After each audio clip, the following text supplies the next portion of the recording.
بعث رحمة للعالمين بشيرا ونذيرا ودائيا إلى الله بإذنه وسراجا منيرا. Atenderezebwa Allah subhanahu wa ta'ala atwongedde omukisa guno gw'obuwangazi. Tumusaba Allah subhanahu wa ta'ala akadde kano katuwadde atukakozesa obulungi in this blessed month of Ramadan. We are very much thankful to the Almighty atuyambe ne tutuuka mwezi guno mutukuvu ogwa Ramadan. And before you know it, the days are numbered and you cannot imagine how much time flies, subhanallah. And before you know it, today is a Saturday and there are 6 days down the road. So kyabuvunanyizibwa omuntu okuba nti akozesa bulungi akadde konna Allah subhanahu wa ta'ala kamuwadde okuba nti nno yegasa nako to nurture their spiritual fitness mu mwezi guno gwa Ramadan.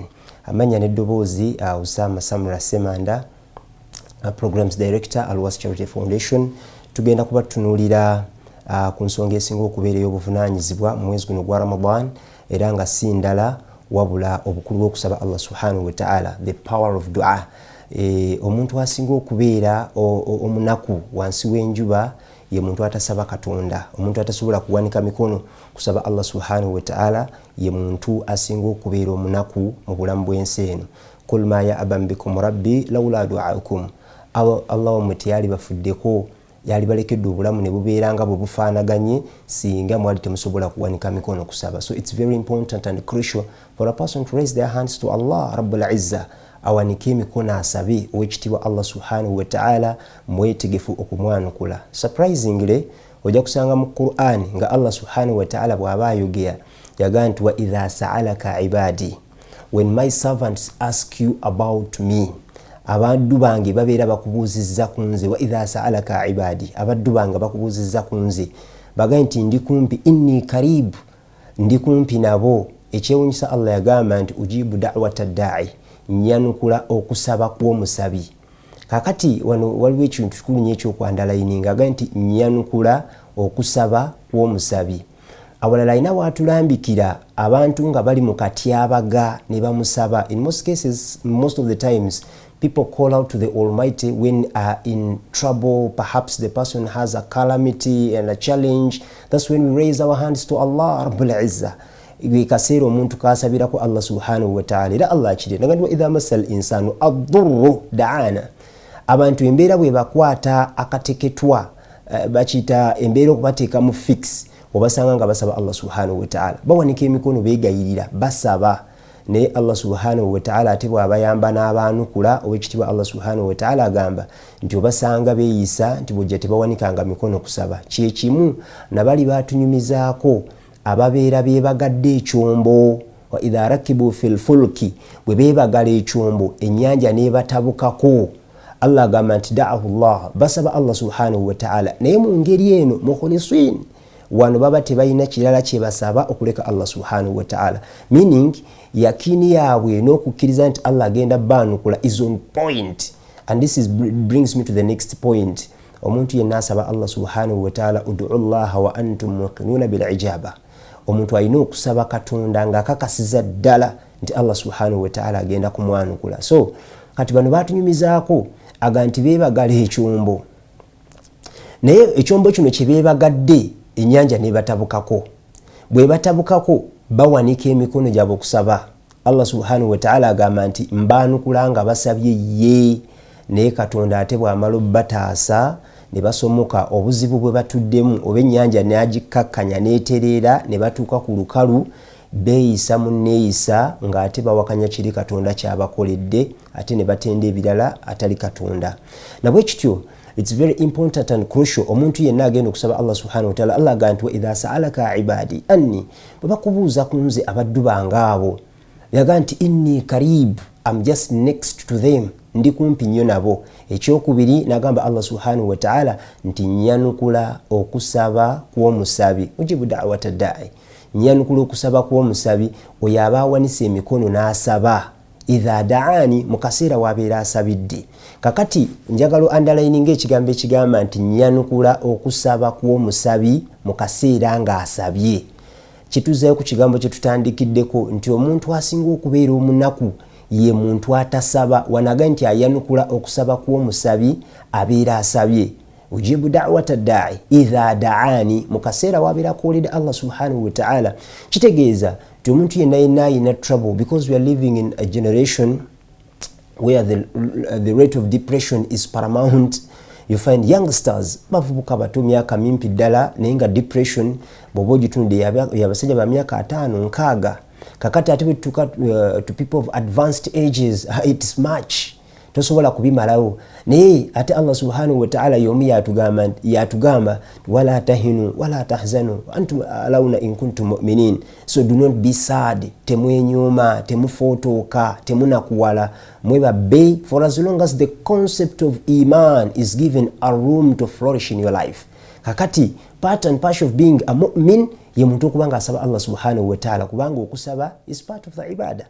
Ikitundu kusinza omuntu okuwanika emikono gye n'asaba Allah subhanahu wa ta'ala. So we are saying nti Allah agambye nti nyanukula okusaba kw'omusabi ng'asabye. Kitegeeza nti omuntu bw'aba tatute buvunaanyizibwa kusaba aba yeeryazaamaanyizza. Okutuula wansi ne weeraliikirira ekizibu ky'olina, ne weeraliikirira omutawaana gw'otuddemu, it doesn't bring any solutions. That's why the Almighty says it clearly to say wala tahinu wala tahzanu, temwenyoma ate temufootoka, temunakuwala. Why? Antum alawna in kuntum mu'minin. You are the best, you are the victorious ones for as long as the concept of iman has been absorbed. Singa tusigala nga tuli bakkiriza, ekisookera ddala omuntu ateekeddwa okuba nti akkiriza nti Allah subhanahu wa ta'ala agenda mumalira ku bino byonna, because it's one of the core principles era omuntu agenda okusaba Allah subhanahu wa ta'ala. So kati Allah agamba nti abantu bano babeera bansaba bateekeddwa okumanya nti nyanukula dduwa ya musabi. Kati atasabye ne yeeraliikirira bweraliikiriza bizibu, kitegeeza nti aba yeeryazaamaanyizza, which is something that is way out of line. Ekitakkirizika muntu kuba nti yeeryazaamaanya ate n'atasaba. Mu hadith mbaka Muhammad sallallahu alayhi wasallam says that all of you, your du'as will be responded to by the Almighty for as long as you don't haste. Meaning, if you don't rush okupapya Mukama Katonda Allah subhanahu wa ta'ala okumupapya nga mukusaba kwo, njagala ompe nyumba leero, njagala ompe mmotoka enkya, ate njagalirako n'omukyala. It can't happen in just a minute. In fact, Allah yanukula edduwa mu gamu ku gano amakubo 3. Edduwa z'abantu Katonda azaanukula mu ngeri 3. Engeri esooka, Allah ayinza okuwa ekintu nga bw'okimusabye ku sport. Allah nkusaba mu byengera byo nfunirayo Range Rover Sport latest model, n'agikuwanga bw'ogisabye nga takkeerezaamu n'akatono. Allah nkwegayiridde nfunirayo amaka, nkusaba ompa omulimu nga bw'okisabye n'akikuwa ku sport. Naye ekyo Allah subhanahu wa ta'ala alwawo kikola olw'ensonga ze n'abawa omulundi omulala.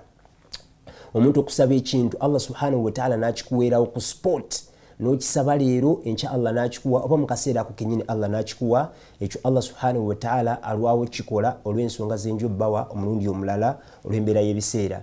Naye ensookera ddala Allah akuwa ky'osabye nga bw'okyagala.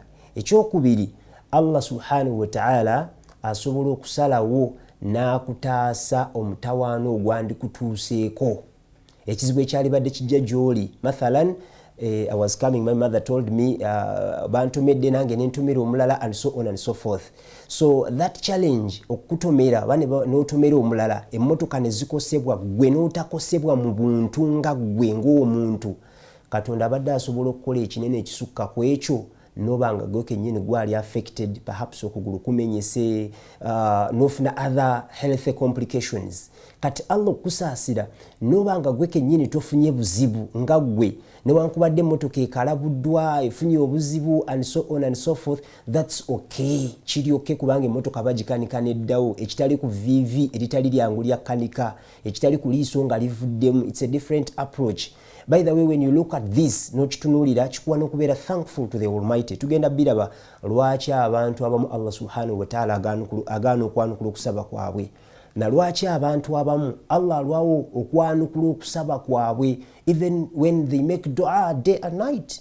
Newankubadde basaba emisana n'ekiro, oli neegerera Allah subhanahu wa ta'ala amumalire, neegerera Allah subhanahu wa ta'ala amuddukirire ku bizibu byalina. Why is it that the Almighty takes long to respond? Lwaki Allah subhanahu wa ta'ala alwawo ku responding ebyo tujja birabako in the subsequent times. Then kino kyetwogerako Allah asobola okugirawo mutawaana ogubadde gugenda okutuukako, but because as humans you can never be able to tell. Ng'omuntu tosobola kumanya nti wano Allah nalabika ntaasizza, tosobola kumanya. In fact yatugamba tisinga twali tumanye engeri Allah gyamanigingamu affairs zaffe mu bulamu, engeri Katonda gyamanigingamu obulamu bwaffe, we would fall in prostration for love for Allah subhanahu wa ta'ala.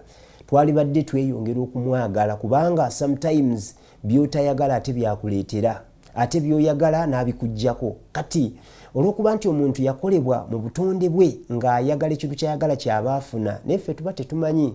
Wa asa an tuhibbu shay'a wa huwa sharrun lakum. Sometimes you may like something but it's bad for you, and at times you may dislike something but it's good for you. And Allah says, Wallahu ya'lamu wa antum la ta'lamun. So Allah knows and you know not. Gwengo omuntu beera tumanyi. So kati Allah ayinza obutakuwa ky'osabye, edduwa yebadde ganjagala Lexus V8 yebadde edduwayo, Allah n'atakuwa eyo n'akuwamu primo, naye ng'okuwa primo ate ayina ekinene kyakutaasirizaako nga bwewandikifiiriddwa ate kyalibadde kyafekitinga kinene nnyo ekyenkaniddeawo. Then ekyokusatu, engeri eyokusatu Katonda gy'ayanukulamu edduwa z'abantu, Allah subhanahu wa ta'ala abakuumira edduwa zaabwe paka ku lunaku lw'essaawa envannyuma. Naye abo Allah bagenda ozikuumira paka ku lunaku lw'essaawa envannyuma bagenda kwegomba singa teyayanukulayo edduwa n'emu ku bulamu bwabwe obw'ensi. Why? Because empeera gye bagenda okufuna mu yo will be something totally different, super good, because they will wish that the Almighty didn't respond to any of their du'as in the life of the dunya. Mu bulamu bwabwe obw'ensi bajja kwegomba if the Almighty did not respond to any of their du'as. And that's why we always tell people, when you make dua, be patient. Bw'omala okusaba Allah subhanahu wa ta'ala beera mugumiikiriza, bamugumiikiriza. Allah subhanahu wa ta'ala akyagala nnyo omuntu ng'amaze okusaba n'abamugumiikiriza. Tolaba Prophet Moses alayhi salatu wassalam, Nabbi Musa amaze okusaba, omusajja amuliisa akakanja, Firaun alayhi la'ana. Almighty says it in the Holy Quran. I invite you to go through the verses. That's chapter 10. Allah says, وَقَالَ مُوسَى رَبَّنَا إِنَّكَ آتَيْتَ فِرْعَوْنَ وَمَلَأَهُ زِينَةً. You can imagine nga tetunaba na kulaga wala omuntu asaba Allah subhanahu wa ta'ala okunnyonnyola ebikuluma. It's part of the discipline. Subhanallah.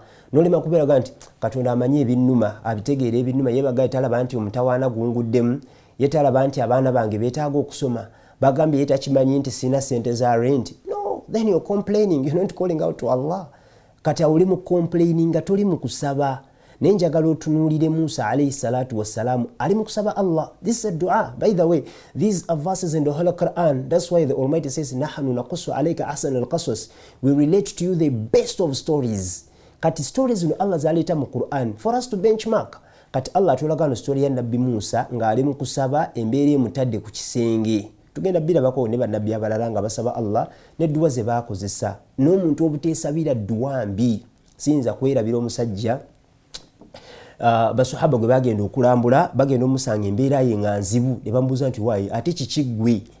N'abaga nti nasaba Allah subhanahu wa ta'ala bw'aba agenda kumbonereza ku lunaku lw'enkomerero ebibonerezo ebyo abijjeyo abireete wano ku duniya wemba mbifunira. You can imagine someone making dua for themselves for punishments. You can imagine omuntu yeesabira ng'atuuka okwesabira ekintu ekigenda okumukosa. Kakati bagenda omutukako embeera ye nebasukkako ne bagenda bategeeza omubaka Muhammadi sallallahu alaihi wasallam.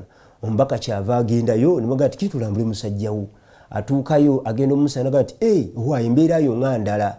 Nambuuza Allah wamugamba ki? Kyava mugamba nti Allah namusaba nti bw'aba wakumbonereza ku lunaku lw'enkomerero abijjeyo ebibonerezo abindeetere wano ku nsi. Omubaka kyava mugamba nti nedda ebyo mmwe temubisobola. Namugamba nti kankuyigirize bwe basaba. Allah bw'oba omusaba mugambe nti rabbana atina fi dunya hasana wa fil akhirati hasana wa qina adhaban nar. So call out to the Almighty. You say, oh Allah, nkusaba ompa akalungi mu nsi. I ask you for goodness in this world. Rabbana atina fi dunya hasana. Omuntu asaba akalungi mu nsi ne ku ssaawa envannyuma wa qina adhaban nar. And that's why that dua comes in Surat Baqarah. Edduwa eyo ejja mu Surat Baqarah nga Allah agiwa abalamazi abagenze e Makka nti omuntu asobola okusaba naga nti bampe ennyumba, bampe emmotoka, bampe obugagga nga bungi, bampe obulamu, ne yeerabira ati okusaba ejjana. Ate nga it's something of prime importance. Neerabira okusaba nti omuntu wadde afunye obugagga ate yeetaaga okuba nga obulamu bwe buli okke, tebuliimu shuguli nnyingi bimutawaanya. Kati edduwa eno neeba nga esobola okugatta ebintu bingi. rabbana atina fid dunya hasana, Allah mpa akalungi mu nsi. Akalungi mu nsi kitegeeza obulamu bulyokke, family efune ekyokulya, omuntu asula bulungi, omuntu asobola okusinza Allah subhanahu wa ta'ala, omuntu asobola okuba nti obulamu bwe tebuli mu kweraliikirira, and so on and so forth. Kakati omubaka n'amuyigiza n'amuga nti bwe tuba tusaba Allah tumusaba nga tumusaba birungi byokka ebitugasa. Ba ahlul ilm hatta batuuka n'okunnyonnyola aya nabbi Yusufu alayhi salatu wassalam we yagambira Allah subhanahu wa ta'ala nti qala rabbi sijinu ahabbu ilayya, yaga nti Allah nze ekkomera lyeddungi gyendi okusinga okukola biri bye bansabye okukola. Ba ahlul ilm ne bagamba nti ensonga lwaki yalwa nnyo mu kkomera n'okutuuka okugendayo, yagamba Allah nti yekkomera lyeddungi gyali. You can imagine omuntu okuba nti agamba ekigambo ekyo ne kimuleetera ekituuka kati. So kitujjamu kimu kino kyonna, omuntu okuba nti ebbanga lyonna yeesabira kintu kirungi, n'okuba nti kyonna kyasaba Allah subhanahu wa ta'ala kiteekeddwa okuba nga kirungi. So nga tuze ku nsonga ya nabbi Musa alayhi salatu wassalam, engeri gye yasaba, kubanga kaifiya tusaba tutya is another level of its own. The person should call out to Allah subhanahu wa ta'ala nga akakasiza ddala nti Allah agenda kumwanukula. Naye abasinga obungi muffe tetumanyi kusaba. Mu kifo ky'okusaba ate akomplaininga bukomplaininzi, olaba ndudde muzigo, omuzigo ngukooye, kati nkooye omuzigo. I mean it's a two-way traffic. Kyova olaba Allah subhanahu wa ta'ala akusaba bw'obanga oli mu kusaba gwe. Bw'oba ojjukira aya nga bwe tukitandise gavumenti idha da'ani, bw'aba asabye, so si bw'aba akomplaininze, bw'aba asabye. When the person is making dua to Allah Rabbul Izza, ali mu kumusaba. Njagala oshune nabbi Musa ali mu kunnyonnyola Allah, yennyonnyolako. Waqala Musa rabbana innaka ataita fir'auna wa mala'ahu zinan wa amwalan fil hayati dunya rabbana liyudhillu an sabilik rabbana tumis ala amwalihim washdud ala qulubihim fala yu'minu hatta yarawul adhaban alima. You can imagine Musa agamba Allah subhanahu wa ta'ala, oh Allah, you granted the cursed Pharaoh so much of dominion and kingdom in this world. The guy is capitalizing on his wealth and authority to lead people astray. Rabbana liyudhillu an sabilik. He capitalizes on what you granted him to lead people astray. Rabbana tumis ala amwalihim. Oh Allah, obliterate his wealth. Rabbana tumis ala amwalihim washdud ala qulubihim fala yu'minu hatta yarawul adhabun alim. Kuno kunnyonnyola yaga nti Allah gwe yawa Firauna n'abantu be bakulembera nabo obuyinza. Ekyokubiri wabawa ssente, basinziira ku ebyo bye wabawa obuyinza ne ssente okubuza abantu nga babajja mu kkubo lyo. Allah kati kino kyensaba, Allah nkusaba ebintu bibiri. Ekisooka rabbana tumis ala amwalihim washdudu ala qulubihim, nkusaba bakwate mukko mu byenfuna. Ekyokubiri nsaba bakakanyaza emitima gyabwe, tebagenda kusobola kukkiriza paka nga bamaze okulaba okikola otya. Olaba Allah subhanahu wa ta'ala bwakulambikira nti Musa yannyonnyola ekizibu kye. Kakati gwe ate otugamba Katonda akimanyi mpangalidde muzigo okumala ebbanga. Katonda akimanyi omukazi njagala omuwasa akyantawaanya, bw'aba amugonzi kuba emitima gye yaba yagigonza. No, explain to the Almighty. Allah munnyonnyole omutegeeza obuzibu bwo. Mukama wange Allah, omutawaana gwe nnina gwa school fees w'abaana, akaduuka kange weekali ne tekampa kimala. Allah nkusaba ontemere emikutu gy'ebyenfuna. Nkusaba Allah subhanahu wa ta'ala ondeetera abaguzi. You are explaining yourself to the Almighty. Sometimes we explain the challenges we are going through so that you directly connect with Allah Rabbul Izza. Osobole okuba nti gwe ne Allah subhanahu wa ta'ala oconnectinga butereevu. And the Almighty finds it very interesting. There are some people, their duas are not responded to because the Almighty enjoys it the way they pray. Waliwo abantu nga Allah subhanahu wa ta'ala tabaanukuliddeewo olw'ensonga anyumirwa n'engeri gye bamusabamu. Omuntu nga wanika emikono okusaba, engeri gye bannyonnyolamu, others are shedding tears. It's something very serious. So call out to Allah subhanahu wa ta'ala ng'omaze okunnyonnyola ebikuluma. Ekyokubiri wa antum muqinuna bil ijaba, ng'okakasa nti Allah subhanahu wa ta'ala agenda kwanukula. Tugenda kulabako lwaki Allah subhanahu wa ta'ala omuntu bw'amala okumusaba ateekeddwa okuba nga mugumiikiriza. Ekisookera ddala Allah amanyi ebikuluma. Gwe kennyini ogenda okubisaba ng'amaze okubimanyaako nti weebiri ebikuluma. Kati what does it mean? He is only waiting for you to mention. Bwe tukitunulira ne tukizaako emabega, omuntu ateekeddwa okusaba ate abe mugumiikiriza. Take the story of Prophet Ayyub alayhi salatu wassalam. is a very interesting story. I invite you to go through it. This should produce louder volumes. Eri baganda baffe amaze okufuna amawulire they are diagnosed with cancer. Bamaze okumugamba nti oyina cancer. Mulaba mugambye oyina diabetes, bulwadde buzibu ddala, blood sugars. Then you have been diagnosed with blood pressure, to mention but a few. Those sicknesses, especially people with terminal illnesses, obulwadde obwo butawuna, AIDS and so on and so forth. Obulwadde ekika ekyo bamaze omugamba nti obufunye, essuubi liweddewo, ebirowoozo bitambudde and so on and so forth. They should not lose hope in the mercy of Allah Rabbul Izza. Tebalina kutukawo na kusuubira eri okusaasira kwa Allah subhanahu wa ta'ala. Why? Nabbi Ayyub ono Allah mutumiza mu Qur'an aga nti wa Ayyuba. And so I relate to you the story of Prophet Ayyub alayhi salatu wassalam idh nada rabbahu. Mukasera we yakolera Allah subhanahu wa ta'ala, we yakolera Allah yamusaba yamugamba ki anni massani yadurru wa anta arhamur rahimin. Kinajjukirwa bannabyafayo balambika nti Nabbi Ayyub yalwalira emyaka egiwere 18. Abalala baga nti nedda yasukkawo, abalala baga nti nedda it is less than that. However, in as much as he fell sick for over 18 years, he was still very optimistic in the mercy of Allah that one time the Almighty will respond. Neraba Ayyub ali mu kutegeeza Allah bulwadde buno bumuluma.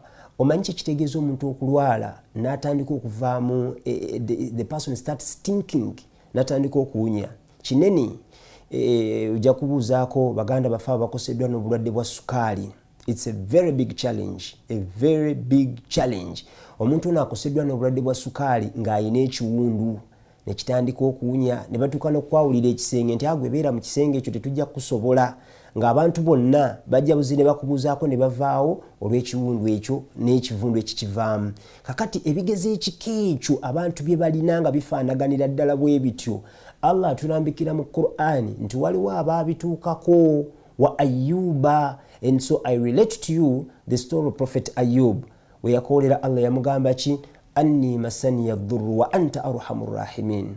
Allah kino kyendiko kyokya naye gwasinga okusaasira ate era gwasobola okummalira. Ali mu buzibu, ali mu challenge, ali mu mutawaana gwa bulwadde. Message eno producing louder volumes eri abantu baganda bafa bakoseddwa n'endwadde ezo. This message should be a message of hope for you and I abakoseddwa obulwadde. So kati Allah agamba nti wa Ayyuba, mbanyumiza nabbi wange Ayyub idh nada rabbahu, mukasera yakolera Allah subhanahu wa ta'ala yamugamba ki Allah, yamugamba Allah nti anni massani yadurru wa anta arhamur rahimin. Kino kyendiko kyokya. Jjukira nti Nabbi Ayyub bw'alwala n'ebyobugagga byagenda, batu ne batandika okumwesamba, naye oluvannyuma lw'okusaba eddwa emyaka egyo 18. I want you to underline emyaka egyo n'obuwanvu bwagyo ng'ali mu mbeera ey'obulwadde n'obukosefu, nga tayina wayinza gamba nti wano bawali, wabula ali mu mbeera eyo. Abantu abo bayise mu challenges nga zitutte ekiseera kiwanvu, abayina ebizibu batuuseeko, the longer the waiting period, the better, the bigger the reward. Gy'okoma okulwawo ng'olinda Allah akutaase, obuwanvu bwakyo gye bukoma okubanga bweyongera, ne Allah bw'ajja okurespondinga gy'oli, gye kikoma okuba nti Allah subhanahu wa ta'ala agenda kuwa empeera nga nnene. Kakati bw'anaaba akusasula ajja kusasula kinene. Kyenjagaddemu ebyo kye kiriwa Allah bwe yali annyonnyola ku Ayyub yagamba nti fastajabna lahu, twamwanukula tutya. Allah ga nti bwe twali tumwanukula twamukubisizaamu emirundi ebiri. Kitegeeza bw'aba yalina factory, kubanga we speak about plantations, but in our technology we can talk about factories and production, areas, ebifumo bakolera production and so on. Yalina ebintu nga bwenzo gamba nti yalina amasamba, katukitwale nti yalina factories. Nti bw'aba yalina factory 5, Allah bwe yali amuddiza oluvannyuma lw'ekigezo kino kye yayitamu n'okumusaba Allah subhanahu wa ta'ala, yaga nti twamukubisizaamu emirundi emeka? Emirundi 2. 2 times. Kitegeeza bw'aba yalina factory 110 ng'amuddiza. Ekusookerera kubanga Allah yagamba nti twasooka ne tumuggyako ebyali bimuluma. Ekyo kimu. We restored his health. Twamuddiza obulamu bwe. Ekyokubiri, ebyobugagga twamukubisizaamu emirundi 2 ku ebyo yali alina. Kitegeeza bw'aba yalina Range Rover, Allah bwe yali amuddiza yamuweerako Lexus V8 gye yamuweerako ng'amuddiza to compensate for what he had lost. Allah bwe yali amuddiza. Message yange gye njagadde mbigambo ebyo eri abantu abasabe Allah subhanahu wa ta'ala okumala ekiseera nga tannabaanukula. Tunulira ono wa stretch ya myaka kumpi 18 nga tannayanukula, naye bwe yayanukula the person actually got it in full score, yakifuna nga kiri mu bujjuvu. What does it mean? Eri omuntu asaba Allah subhanahu wa ta'ala musabe ng'okakasiza ddala nti essaawa yonna, just a matter of time, kaseera buseera Allah subhanahu wa ta'ala bw'anaaba atuuse okwanukula. Olaba bali baatuuka okubuuza nti mata nasrullah, okutaasa kwa Allah kw'okujja ddi? Kubanga we are living in a generation everything is so fast, people want things to happen there and then. Baagala bituukewo leero, si nkya, si wiiki ejja. No, we are too impatient in this generation. May Allah grant us ease wallahi. Naye obugumiikiriza butono. Kakati bano baatuuka okubuuza nti mata nasrullah, when is the rescue of the Almighty coming? Okutaasa kwa Allah kw'okujja ddi? Wulira okwanukula kwa Allah subhanahu wa ta'ala. Allah yagamba nti ala inna nasrullahi karib, behold, kumiikiriza kwatiriramu okutaasa kwa Allah subhanahu wa ta'ala kuli kumpimpi awo. Kitegeeza ki? What does it mean? Kitegeeza ki? Gwanatera okugivinga up n'okusaba, awulira nga akooye, olera tokyayagala kuwanika mikono kusaba. Ekyo kyogamba nti togenda kuwanika mikono kusaba, ate ogenda kweryaza amaanya kubanga osabidde ebbanga nga Allah tannaba kwanukula. No, for as long as you don't haste, bw'onaaba topapye, Allah bw'anaatuuka okuwojja gamba yes, you will look back and say yefe abaalinga mu mizigo, ffe tubaddenga ku apartment z'abantu, kakati naffe abantu batukubira batugamba nsaliraako ku nnyumba, ennyumba yo njagala gipangisa naye nsaliraako, nga olubereberye wali osula kuzaabalala. Okutaasa kwa Allah subhanahu wa ta'ala kujja. So let us look at some of the times eziri commensurate Allah subhanahu wa ta'ala zayanukuliramu edduwa z'abantu biidhnil mawla. Allah yanukula biseera ki na biseera ki edduwa z'abantu. So look at the time. Tunulira akadde ako Allah subhanahu wa ta'ala kayanukuliramu okusaba, obeere mwetegefu nnyo kubanga ebiseera bino times zino za bbeeyi, n'omuntu biki byateekeddwa okukola nga tannasaba. In fact ndoza katusoke tulabe ebintu omuntu byateekeddwa okukola nga tannaba kuwanika mikono kusaba, nga tannaba kuwanika mikono kutandika kusaba Allah subhanahu wa ta'ala. It's very important. Number 1, okusookera ddala ayina okuba n'okukkiriza nti Allah agenda kumwanukula. Ekyokubiri, bw'amala okukikola ekyo asooka akulembeza omulimu omulungi, naye nga tannaba na kugukola ogwo omulimu omulungi gwagenda okukola, okusooka okwenenya ku byonoono, kubanga innal abda, mazima omuddu wa Allah subhanahu wa ta'ala la yuhrimu rizq, Allah asobola okusalawo okumumma obugabirizi bwe olw'ekika ky'ezzambi lyalemeddeko. N'awanika emikono n'asaba neyeegayirira, naye ayina ekika mu bika by'amazambi awangadde nali okumala ekiseera talivaako, bw'atyo bw'afaanagana. So Allah subhanahu wa ta'ala n'asalawo n'agaana okwanukula okusaba kwe nga bw'atyo bw'afaanagana. So you can repent and live. Ezzambi eryo n'olireka ikhlasu lillah. Allah bw'anaaba atuwadde obulamu n'obusobozi, tujja kulabako the cost and the price of sins, omuwendo omuntu gw'asasula singa alemera ku byonoono. The price of sinning, omuwendo gw'osasula. Ibn Abbas radiyallahu ta'ala anhu yaleeta ensonga 5 naga nti omuntu singa alemera ku mazambi awo. Al-Imam Ibn Qayyim al-Jawziyya yatukugamba nti singa omuntu alemera ku byonoono, hatta ne ibada zigenda kutuuka ekiseera zimuleme okukola olw'amazambi gano okuba nti gamupuulinga. So I won't talk about that so much, naye inshallah maybe next time. Naye kino asooka aleka ezambi yenenye eri Allah subhanahu wa ta'ala, wekitiibwa Allah jamumalira. Then 2, okukola emirimu emirungi, okukulembeza emirimu emirungi. For example, sadaqa. This is a blessed month of Ramadan. For us at Alwaasi charity, we had already organized a conversion on Sunday. Omuntu asobola okugula obuguzi akacupa k'amazzi n'akagulira abasiibi, naga nti mbagulidde akacupa k'amazzi kaakano musiibulukireko. How much does it cost you? Okugulira abantu abo, kebeere masijidi eyeewammwe eyo gy'oliko ku kitundu gy'oli. Osobola okugula akawagu k'amenvu n'ogenda ng'obupanga mu masijidi muli eri, gwe tofaayo abajja okubulya, tojja kunoonya banoonyi, ojja kutuukawo nga tebuliiwo. Kati okubugula abasajja abagaga Allah subhanahu wa ta'ala bawadde. In most cases ekizibu kyali tetera kuba maali, ebiseera ebisinga peace of mind, stable business progress, thriving progress in our operations. Those are our challenges. Perhaps health matters. in most cases we have, but it's good to keep praying, by the way, even when you are loaded. Now, in most cases, I always speak to people in corporate organizations and the likes. Some time back, one organization invited me for a corporate dinner, and I told them, how much are you giving back to the community? How much are you giving back to the society? Chichuddiza bano abantu abalala buwangaala nabo bano abantu ab'edduwa zaabwe oluusi batusabira n'okumanya tetumanyi n'awanikiraga nti Allah musajja ono mumalire naye ng'asaba Allah musajja ono mumalire ate edduwa ze zaanukulwa mu maaso ga Allah subhanahu wa ta'ala. What does it mean? Weeyigirize okulembeza emirimu emirungi. Omulimu gw'okusaddaaka guno lwaki ngwogerako nti guli very cheap, mwangu nnyo, olw'ensonga nti tegulina checkpoints nnyingi nga bw'olaba eswala. Checkpoints zentegeeza nti Allah yeekebejja emirimu gino. Eswala batunuulira ofunye otya wuzu kubanga la swalata li ghayri tahuri, tajirina agisadde nga tali ku butukuvu. Ne batunuulira engoye z'oyambadde, ne batunuulira w'ogenda okusaalira, ne batunuulira ebiseera byabadde bituuse oba byabadde tebinnaba kutuuka, ne batunuulira otunudde wanga osaala, then eswala yennyini by'osoma. Ensukugamba ina checkpoints tosobola zimalawo. Naye swadaka omuntu kasitaakirya linga nniya bw'ati naga nti mpaddeyo ku lwa Allah, ekyokubiri sente zange halali, khalas, that's all. The person pulls out and they give it for the sake of Allah. Kasitaatereza nniya bagenda mubuuza ki ekirala apart from the source of the earnings, then to the nniya kasita owaayo ku lwa Allah subhanahu wa ta'ala nga kiwedde. And that's why we invite all corporate organizations to take part in these issues that are pertaining giving back to the society and community.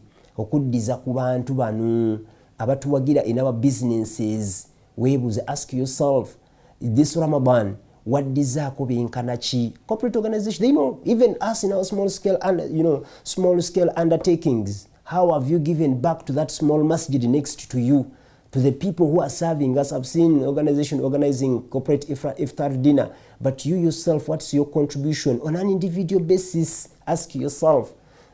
Tubadde wali ewaffe nga abantu baleeta ebimu ku supportinga causes zino. Omu kubona atugamba nti seeka nze ekitono kyange kyensobodde kyekino. Omusajja ayinza okuba aleese omutwalo gumu nga Allah okukkiriza bano abasigadde bonna atunudde mutwalo gwa musajja oyo. So do not underestimate yourself. Small as it is, big as it is, take it to the masjid. Kitwalira abo bavunaanyizibwa owa abantu bagende basiibulukuke. Allah subhanahu wa ta'ala nawe ajja kumalira. Owaayo ng'omutima guno mwanjulukufu. Hatta Sheikh yatukugamba nti ne bw'oba okakasa nti azze okusaba ono eyeetaaga ng'omulabamu engeri y'obufere, still muwe olw'obulungi obuli mu kugaba. Kati omuntu ono gw'ogabidde lwaki nkiremerako mu kusaba? Oluusi edduwa z'abantu bano ate zaanukulwa nnyo mu maaso ga Allah subhanahu wa ta'ala. Olw'embeera y'ebiseera nti byo bitambudde, njagala okukomekereza n'ensonga zino ssatu, which is something of prime importance. Omuntu ono asaba Allah subhanahu wa ta'ala tugambye akulembeze omulimu omulungi. Gwekimanyi nti n'okutuula obutuuzi awasomesebwa, it's part of the acts of worship. Like for the dars we have on Sunday, we invite you to come and attend. Egenda kubeera Kisaasi ku Masjid Yusuf Bakuba. All the sheikhs are all there, right there. Come and sit. Majalis al-dhikr. Ebifo ebijjukirwamu Allah subhanahu wa ta'ala. Hatta mbaka yatukugamba sallallahu alaihi wasallam nti Allah asinziira ku arushe n'agamba malayika nti mubeere bakakafu nti abatuddeawo okusoma mbasonyiye. Bamugamba nti mulimu gundi yazze naye ng'ekimulese si byakusoma ebyo. Ye kyamulese kujja kumalirako awo biseera. Allah agamba bamalayika nti mubeere bakakafu nti naye musonyiye. Lwaki? Abantu abo batudde nabo hum qawm, bali ekibiina ky'abantu atudde we bali taviiramu awo. So you can understand from that point of view. So part and parcel of the acts of worship omuntu z'asobola okukola ajja atuleka awasomesebwa, ajja awulire ku bigambo bino eby'abashekhe. Then ekigambo ekirala omuntu agenda okusaba Allah subhanahu wa ta'ala okusalira ku mbaka Muhammadi sallallahu alaihi wasallam, kigambo kya bbeeyi akikulembeze asalire omubaka Muhammadi sallallahu alaihi wasallam. Bw'amala okumusaalira mu birala byateekeddwa okukola nga tannasaba, yeebaze ku ebyo byengera Allah subhanahu wa ta'ala byamuwadde. Allah nkwebaza ku lwa family yange, nkwebaza ku lwa mukyala wange, nkwebaza ku lwa abaana bange, because people are dying to have a family but they can't have it. Others lost it and they are all in tears and so on and so forth. For you, you have it. Be thankful and grateful. Sometimes I tell people that be thankful to the Almighty, and he says, chiche ngendo okumwebaza, siina maka nkyapangisa, siina mulimo nkyagunoonya, kakati neebaza ku ki? okubeera obubeezi omulamu itself is another favor of the Almighty. By the way, if you are grateful, the Almighty will grant you more and more as time progress. If you express acts of gratitude, omuntu yenna okukakanya ebyengera bya Allah kimu ku bintu ebisinga okubeera ebibi Allah kyatayagala ku muntu. Kyova olaba bw'osoma mu Qur'an Allah akireeta alam tara ila alladhina baddalu ni'matallahi kufra wa ahallu qawmahum daral bawar. Bwatu Allah bwanyonyola awala naga nti wadaraba Allahu mathalan qaryatan kanat aminatan mutma'inna ya'tiha rizquha ragada min kulli makan fakaffarat bi'an'amillah fa'adhaqaha Allahu al-bas al-ju'i wal-khawf bima kanu yasna'un. That is part of undermining the favors of the Almighty Allah subhanahu wa ta'ala. So kawebaze kubyengera Allah byakuwadde. Bw'omala okubyebaza ebyengera ebyo Allah byakuwadde mu butono bwabyo byengera bya Allah. Bitwal, don't take it for granted. Be thankful, be grateful kubyengera ebyo Allah subhanahu wa ta'ala byakuwadde. Kati bw'omala obyebaza kuba twatandise n'okwenenya ku byonoono, ekyokubiri ne tugamba okutendereza Allah subhanahu wa ta'ala okumwogerako Allah. Kubanga waliwo amannya ag'ekitiibwa ng'omuntu bw'aba agasabisizza ow'ekitiibwa Allah subhanahu wa ta'ala amwanukula. Mathalan, omuntu asobola okulyaza amaanya n'osabisa erinnya lya Allah subhanahu wa ta'ala lwakuba nti ate oluusi bwe tubisomesa abantu, yes, it's part and parcel of knowing ekyalisembyeyo ate omuntu kyayagala asoose. Omuntu yakamulyaza amaanya sente naga nti ya muntakim bano gwabasobola. That is not okay. You know, the person is looking for the money and so on and so forth. Don't be so fast to pray for them in that direction, because you know very well that your prayer is answered immediately by the Almighty. So don't easily make bad du'as to people and so on and so forth. Abantu toyangu nnyo basabira dduwa mbi. Naye kyenjagaddemu ebyo kyekiriwa tendereza Allah subhanahu wa ta'ala, weenenye ku byonoono by'okulembeza okukola. Ekyokusatu, beera mu bantu abagenda okuba nti bakola omulimu omulungi nga tonnasaba, ng'okusaddaaka, ng'okuzuuka ekiro n'osaalako, ng'okusoma ku Qur'an ekitabo kya Allah subhanahu wa ta'ala. You can imagine kitabun anzalnahu ilayka mubarakun liyadabbaru ayati. So read it. Then the other one, ekyokuna, omuntu okwenenya ku byonoono byakulembeza okukola. Ekyokutaano, omuntu okwebaza ku byengera Allah subhanahu wa ta'ala byamuwadde, okwacknowledginga kasito nebaza Allah subhanahu wa ta'ala agenda kwongera. Then akhiran, ekisembayo asalire ku mbaka Muhammadi sallallahu alayhi wasallam. Bw'amala okumusalira sallallahu alayhi wasallam, then awanike emikono gy'asabe Allah subhanahu wa ta'ala. Explain the details of the dua. Nyonnyola from A to Z nga wennyonnyolako kiki kye weetaaga okuva eri Allah subhanahu wa ta'ala. But remember the guiding principle. We said ud'u Allah wa antum muqinuna bil ijaba, ng'okakasiza ddala nti Allah subhanahu wa ta'ala agenda kwanukula. Nga tumaliriza programu yaffe eno, kyenjagala okukomekkereza nakyo baganda bange abatuuliriza era abatulaba ku Salam TV, twongera okutwala obuvunaanyizibwa buno okubayita mu darusu yaffe Masjid Yusuf bakuba ekisaasi bw'ova ku Mariam High bwoti, naye olutuuka ku kikubo ekikira ku Mariam High ng'ova ebukoto, ababeera bavudde side y'ebukoto batandise dda n'okuwulira emizindaalo kumpimpi awo masjidi weeri. Abava side y'ekyanja ovuganga ajja ku Mariam High still, ojja kuba tunaba kutuuka kikubo kikkirirayo, ojja kuba omaze okutuuka awagenda okubeera ddala seeno. It's a full-fledged darus. Tubakubiriza okwetaba muyo insha Allahu ta'ala. Mukyo lwaki nkireeta nti we have organized this lecture to fit this modern generation of ours insha Allah. The topics are very interesting. They have a holistic approach to real life experiences. Twagironze emisomo gino nga gituukagenera ddala n'obulamu bw'abantu ne basheekhe bennyini be twalonze. Ogenda okwesanga nga nabo balina approach y'emu ku lectures ezo insha Allah ta'ala zituorganizing. So we invite you to take part in the same insha Allah ta'ala, to come and find it very interesting bi'idhnillah, and the lecture will end with a corporate dinner bi'idhni subhanahu wa ta'ala. So we invite you, don't miss this golden opportunity. Abantu baffe abava ebutambala, muzeeyi yankubidde musajja mukulu nanga nti enamba yammwe twagifunye ku radio ne ku TV, mutuyambe mutulagirire. Gulutuuka mu paako babuuza zikutwala kisaasi, baliwe bagamba ku Mariam High kyanguwa koko oba otuukawo ng'obudde bukyali insha Allah ta'ala. Tugenda keera ku makya lunaku lwa nkya lwa Sunday insha Allah, tutandika ssaawa 3 ojja kwesanga nga abawalimu bajja kuba batuuse dda insha Allah ta'ala. Saba Allah subhanahu wa ta'ala mu bigambo ebyo ebitonotono bye tusobodde okugabanako olwaleero atugase nabyo, ate atufuula abalungamirwako abantu abalala. Allah bw'anaaba tusinkanyizza omulundi omulala bi'idhnil mawla, newankubadde tugenda kusinkana enkya mu darus waiting for you inshallah ta'ala. Temusubwa abasomesa baffe Sheikh Umar Bakari inshallah, Sheikh Cheyune, Sheikh Umar Siddiqi Ndawula. He has a very interesting topic, Islam and finance. Omuvubuka yezimba atya mu kukola inshallah ta'ala. Sheikh Adam Senjala jabasomesa business ethics. How do we transact businesses eneeyisa mu nsuubula inshallah ta'ala, kubanga abamu kufe Allah akwata mu riziki olwokuba we are unethical in the way we conduct businesses inshallah. So ajja tukwata mu kaawo inshallah, tutegeere tuyinza kuyiriba tutya abavubuka abafe abamu wino wansi wali eri inshallah, tuyinza kuyiriba tutya enjiriba ennungi etaliimu kuba nti twecompromisinga inshallah ta'ala. So come and attend bi'idhni al-Mawla inshallah ta'ala on different areas of interest bi'idhni subhanahu wa ta'ala. Allah bana batusasidde omulundi omulala ne tuddamu okusinkana, tugenda kulaba biseera ki omuntu byasabiramu Allah subhanahu wa ta'ala ow'ekitiibwa Allah n'amwanukula. Is it during the night of power, Laylatul Qadr? Is it when it's raining? Tujja kulaba ebiseera ebyo ebyenjawulo. Waliwo n'ebiseera ebyegatta omulundi gumu, ebiseera bisatu byonna ne bikwatagana mu kaseera akaseera kamu omuntu asobola obiteeba n'asabiramu. How the Almighty can really reject such a dua omuntu gyasabidde mu katiming ako akalungi. I thank you so very much.